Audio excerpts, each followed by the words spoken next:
Good evening students, my self Kapil Joshi from residence. Hopefully आप सबने आज जे एडवांस का पेपर दिया है। आपके 2 साल की मेहनत या 1 साल की मेहनत का परिणाम अच्छा है, ऐसी हम उम्मीद करते हैं ना। और जो बच्चे जो है, वैसे पेपर रिलीज़ होने वाला है, पेपर करीब 10 बजे की ऐसा उम्मीद है कि 10 से 11 बजे तक पेपर रिलीज़ हो जाएगा। तब पूरे पेपर के सॉल्यूशन भी लेके आएंगे हम आपके सामने। लेकिन अभी बच्चे जो एग्ज़ाम देने गए थे, वो बच्चे एग्ज़ाम के जस्ट बाद इंस्टीट्यूट आए, तो उन्होंने जो सवाल बताया हमें पेपर के, वो कुछ कलेक्ट कर पाए हम, और वो मैं आपके सामने लेके आया हूँ। तो फर्स्ट क्वेश्चन में है, इफ़ लिमिट का सवाल है, if fx is equal to this and gx is equal to this, then evaluate limit x approaching to alpha plus f of gx। तो इससे पहले मैं ये लिमिट कैलकुलेट कर लूँगा ना। इसका आंसर हाफ आएगा ना, आंसर विल बी हाफ। तो limit x approaching to alpha plus 2 times of ln of square root of x minus square root of alpha upon ln of e raise to power square root of x minus e square root of alpha. ये limit हमें calculate करनी है। पहले अंदर वाले function की limit calculate करता हूँ, जो आएगा वो फंक्शन f(x) में एंटर कर जाएगा ना। तो ये हम x approaching to alpha plus पर ऐसा फील कर रहे हैं कि भाई ये इन्फिनिटी बाय इन्फिनिटी का इंडिटरमिनेट फॉर्म आ रहा है ना। तो उसमें अगर स्टैंडर्ड लिमिट वगैरह अप्लाई करने की कोशिश करते हैं हम, तो अगर मैं यहाँ से e raise to power root alpha अगर कॉमन ले लूँगा, तो कहीं ना कहीं मैं स्टैंडर्ड लिमिट अप्लाई करने के बारे में सोचता हूँ। तो वही मैं यहाँ से कॉमन ले रहा हूँ, e raise to power square root of alpha. तो इसको ऐसे लिखा जा सकता है, limit x approaching to alpha plus 2 times ln of square root of x minus square root of alpha upon ln of e raise to power square root of alpha plus ln of e raise to power square root of x minus square root of alpha minus 1। यहाँ से common ले लिया मैंने, square root of e raise to power square root of alpha, और m into n apply कर दिया, log m into n apply कर दिया, तो it will become square root of alpha. और यहाँ हम कहीं स्टैंडर्ड लिमिट अप्लाई करने के बारे में सोच सकते हैं ना। यहाँ हम कहीं अभी स्टैंडर्ड लिमिट अप्लाई करने के बारे में सोचेंगे। तो यहाँ तक आ गए थे हम, limit x approaching to alpha plus 2 times ln of square root of x minus square root of alpha upon square root of alpha plus ln of e raise to power square root of x minus square root of alpha minus 1।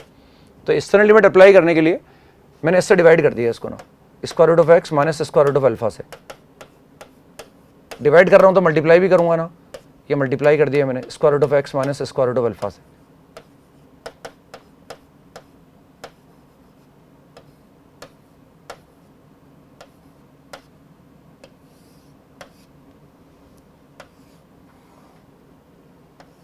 अब वापस अगर मैं log m into n apply करूँ, तो हम वहाँ standard limit apply करने के बारे में सोच सकते हैं। Limit x approaching to alpha plus 2 times square root ln of square root of x minus square root of alpha upon square root of alpha plus ln of e raise to power square root of x minus square root of alpha minus 1 upon square root of x minus square root of alpha plus ln of square root of x minus square root of alpha. ये log m into n apply कर दिया मैंने ना। अब इसमें जो ऊपर function है, हम जानते हैं भाई x approaching to alpha plus पर ये माइनस इन्फिनिटी पे अप्रोच कर रहा है, क्योंकि अगर x अल्फा प्लस है तो ये अल्फा प्लस होगा square root of alpha plus, तो ये 0 प्लस आएगा, तो ये माइनस इन्फिनिटी पे अप्रोच कर रहा है। इसको अगर मैं डिनोमिनेटर में लाने की कोशिश करूँ, तो डिनोमिनेटर में लाकर इंडिविजुअली मैंने डिवाइड कर दिया इसको ना। ऐसा लिख सकते हैं इस पूरे फंक्शन को, यानी मैंने इससे डिवाइड कर दिया, whole ln of square root of x minus square root of alpha. ये मैंने इससे डिवाइड कर दिया यहाँ, 2 को ऊपर में एंटर रखा मैंने ना। अब देख सकते हैं अलग अलग अगर मैं अप्लाई करूँगा, तो स्क्वायर रूट ऑफ अल्फा के नीचे एक बार ये आएगा, ये माइनस इन्फिनिटी पे अप्रोच कर रहा है ना, तो square root of alpha upon minus infinity, ये 0 हो जाएगा। ये हम 1 पर अप्रोच कर रहा है, क्योंकि ये स्टैंडर्ड लिमिट है हमारे पास है ना, तो ये 1 पर अप्रोच कर रहा है, यानी ln के अंदर 1 है, तो ये 0 अपॉन माइनस इन्फिनिटी 0 आ जाएगा, और सेम फंक्शन के नीचे सेम फंक्शन आ जाएगा, तो 1 आ जाएगा ना। यानी ओवरऑल हम बोल सकते हैं कि limit x approaching to alpha plus, यानी लिमिट अगर मैं अप्लाई कर दूं, तो न्यूमरेटर में जो ये अप्रोच करेगा 2 पर, ये 0 आ जाएगा, प्लस अगेन ये 0 आ जाएगा, और ये 1 आ जाएगा ना। तो ये लिमिट हमारे पास 2 आ गई ना, यानी limit x approaching to alpha plus, limit x approaching to alpha plus gx जो था वो हमने 2 कैलकुलेट कर लिया ना। Therefore we can say that limit x approaching to, therefore we can say that limit x approaching to alpha, therefore limit x approaching to alpha plus f of gx will become f of 2, and what is f of 2? f of 2 is sin pi by 6, and therefore the final answer is 1/2। तो इस तरह से इसका answer 1/2 आ जाएगा बच्चों, ठीक है। Next question पर आते हैं बच्चों। कॉम्प्लेक्स नंबर से सवाल है ना, अपनी शीट में भी है, रेजोनेंस की शीट में भी, कॉम्प्लेक्स नंबर की शीट में इस तरह का सवाल है। वहाँ सारे कोफिशिएंट यूनिटी दे रखे हैं ना। तो if this complex number is real number, then we have to find the value of mod of z square. We have to find the value of modulus of z whole square. It is given that z is not purely real. Z is not purely real. यानी given condition है कि z is not equal to z bar. ये condition given है, z is not equal to z bar. Z is not equal to z bar. तो निकालने के लिए इस complex number को मैंने assume कर लिया, let the given complex number is, let the given complex number is omega. तो हमें given है 4z square minus 3 plus 3z plus 2 upon 4z square minus 3z and plus 2। तो जैसा डिनोमिनेटर ऐसा ऊपर क्रिएट कर लिया हमने ना। माइनस 3z अगर मैं क्रिएट करूंगा तो प्लस 6z आ जाएगा मेरे पास, है ना। तो we can write this is 1 plus 6z upon 4z square minus 3z plus 2। z से अगर मैं डिवाइड करना चाहूँ,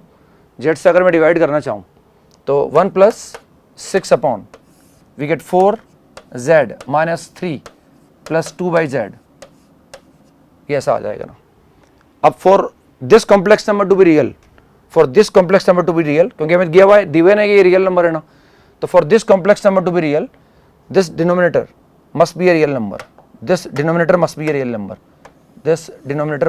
number, 4z minus 3 plus 2/z must be a real number. और अगर ये रियल नंबर है तो we can say that 4z minus 3 plus 2/z must be equal to its conjugate, 4z minus 3 plus 2/z whole bar. For this given number to be a real number, this denominator must be a real number. और अगर ये real number है तो it should be equal to its conjugate। पता अब conjugate की property लगा देंगे हम, और conjugate की प्रॉपर्टी लगा के कैलकुलेट कर सकते हैं ना। तो what do we get? 4z minus 3 plus 2/z is equal to 4z bar minus 3 plus 2 upon z bar, बस इसको इंटरचेंज कर सकता हूँ मैं ना। And we get 4z minus z bar, 3 cancel out हो जाएगा, n plus 2 and we get z bar minus z upon 2 upon z into Z bar upon z into Z bar. उसको इंटरचेंज कर लिया मैंने, और इंटरचेंज करने पर आ गया z इंटू जेड बार, ये ऐसे इंटरचेंज कर लिया is equal to 0। We can common ले सकते हैं यहाँ से 2 into z minus z bar, and what we get 2 minus 2 upon 1 upon, क्योंकि 2 कॉमन ले चुका मैं ना, ये 2 में यहाँ से कॉमन ले लिया मैंने ना, और z minus z bar common लिया तो माइनस सन आ जाएगा, and z into Z bar. Since it is given that z is not purely real, therefore this should not be equal to 0, और अगर ये 0 नहीं है तो ये 0 हो जाएगा। Therefore 1 upon z into Z bar is equal to 2, and therefore mod z whole square will be come out to be 1/2।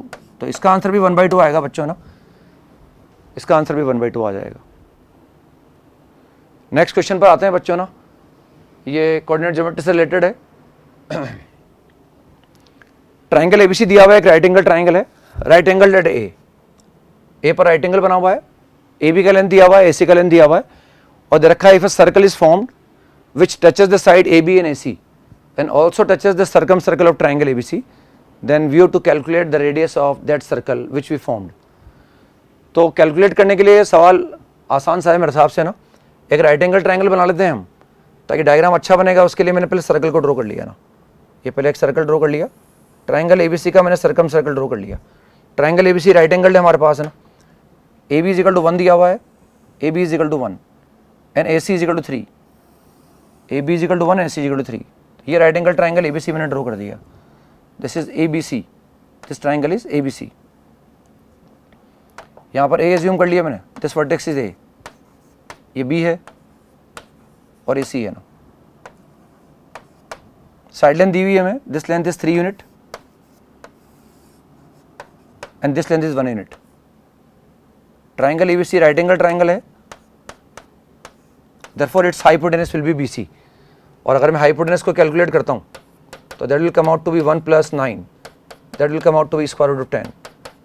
तो ट्रायंगल एबीसी का जो सर्कम रेडियस है, हम जानते हैं उस सर्कम सर्कल के लिए BC will act as diameter, therefore circumradius of triangle ABC will be r is equal to half of the length of hypotenuse, therefore circumradius of triangle ABC will be square root of 10/2।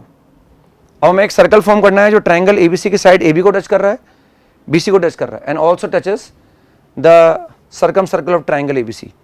तो हम जानते हैं ये जो circum circle बना है triangle ABC का, इसका जो सेंटर आएगा that will be mid point of hypotenuse, ये मिड पॉइंट आ जाएगा ना, और वो टच करेगा इसको इंटरनली। तो इसका जो सेंटर है यानी ये जो पॉइंट है इसको मैं एम एज्यूम कर लेता हूँ, और जो सर्कल में फॉर्म कर रहा हूँ उसका सेंटर में ई एज्यूम कर लेता हूँ।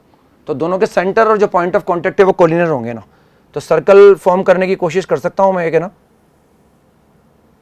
Touching the side BC and the side CA, ये सर्कल मैंने ऐसे फॉर्म कर लिया ना।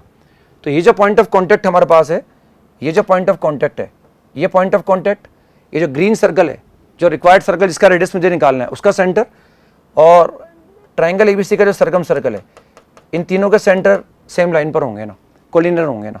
इसका सेंटर हम ऐसे मार्क कर सकते हैं ना, ये जो ग्रीन वाला सर्कल मैंने ड्रॉ किया है ये टच कर रहा है यहाँ पर, ये टेंजेंट है, ये भी टेंजेंट है, तो पॉइंट ऑफ कॉन्टेक्ट है, यहाँ से मैं एक परपेंडिकुलर लाइन ड्रॉ करता हूँ, यहाँ से भी मैंने एक परपेंडिकुलर लाइन ड्रॉ कर दी ना, इसको मैंने R मान लिया और इसको भी मैंने R मान लिया। ये इस ग्रीन वाले सर्कल का रेडियस हो गया, सेंटर हो गया E। तो centre of this green circle E can be written as R, R, क्योंकि मैंने ये एज्यूम कर लिया कि ये एक्स एक्सिस है और ये वाई एक्सिस है, क्योंकि सिर्फ लेंथ के बारे में जानकारी है इसलिए हमने एक्स एक्सिस और वाई एक्सिस एज्यूम कर लिया, उससे रिजल्ट पे कोई फर्क नहीं पड़ेगा ना। और इसको ओरिजिन मान लिया हमने, ये ओरिजिन है हमारे पास है ना, एक ओरिजिन मान लिया मैंने। तो जो E के कोऑर्डिनेट आएंगे वो R, R आ जाएंगे हमारे पास है ना। और हम देख सकते हैं कि जो M पॉइंट है, क्योंकि BC की लेंथ कितनी आ गई, स्क्वायर रूट 10, ये this point is 3,0 and this point can be taken as 0,1, therefore circumcenter of triangle ABC M will be 3/2, 1/2, 3/2, 1/2। बस अब ग्रीन सर्कल और येलो सर्कल दोनों टच कर रहे हैं, तो ये पॉइंट ऑफ कॉन्टेक्ट E यानी सेंटर के बीच में डिस्टेंस निकाल सकता हूं मैं ना। We can say ME will be equal to R1 - R2। तो R1 बड़ा सर्कल जो है वो ये, तो R - स्मॉल r, ऐसा बोला जा सकता है। And we know the value of capital R। Now from this we can calculate the value of small r by using distance formula only है ना। by ME का डिस्टेंस निकाल लूंगा, इनके बीच में डिस्टेंस फॉर्मूला लगा के कैलकुलेट कर लूंगा, और उससे फिर मैं स्मॉल r निकाल सकता हूँ ना। तो ME is equal to capital R minus small r। Now what is ME? R minus 3/2 whole square plus R minus 1/2 whole square is equal to R minus R whole square। बस ये calculate कर सकते हैं यहाँ से ना। और अगर मैं कैलकुलेट करूँगा तो सिंप्लीफाई करने पर जो है हमारे पास रिजल्ट आ जाएगा, और उसको कैलकुलेट कर सकते हैं। We get R square minus 3R plus 9/4 plus R square minus R plus again 1/4 and R square is 10/4 plus R square and minus 2RR minus 2RR minus 2R into R। And since capital R जो था हमारे पास, जो हमने calculate किया था, जो capital R हमने calculate किया था, कैपिटल R की जो वैल्यू आ रही है हमारे पास, that is equal to, since capital R is equal to square root of 10/2, therefore 2R will be equal to square root of 10।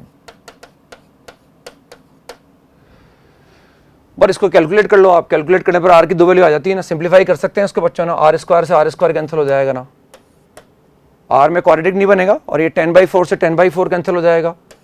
तो बेसिकली सिंपली अगर हम सोल्व करते हैं तो we get 2 values of R बराबर 0 और R is equal to 4 minus square root 10। 0 is not feasible, therefore this will be the correct answer. Solve कर सकते हैं इसको ना, this will be the correct answer. Next question पर आते हैं बच्चों, PNC पर बेस्ड सवाल है ना। The total number of integers which can be formed by using the digits this, 5 digit दे रखे हैं हमें, एंड हमें वो सारे नंबर बनाने हैं इन 5 डिजिट का यूज़ करके जो इस सेंट्रल में लाई कर रहे हैं ना।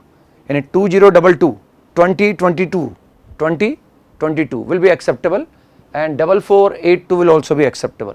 इनके बीच के नंबर काउंट करने हैं ना। नंबर हमारे पास 5 डिजिट का है, 4 डिजिट का बनेगा ना, और हमें 5 डिजिट दे रखे हैं ना। तो नंबर 4 डिजिट का बनाना है मुझे, और 5 डिजिट अवेलेबल है हमारे पास।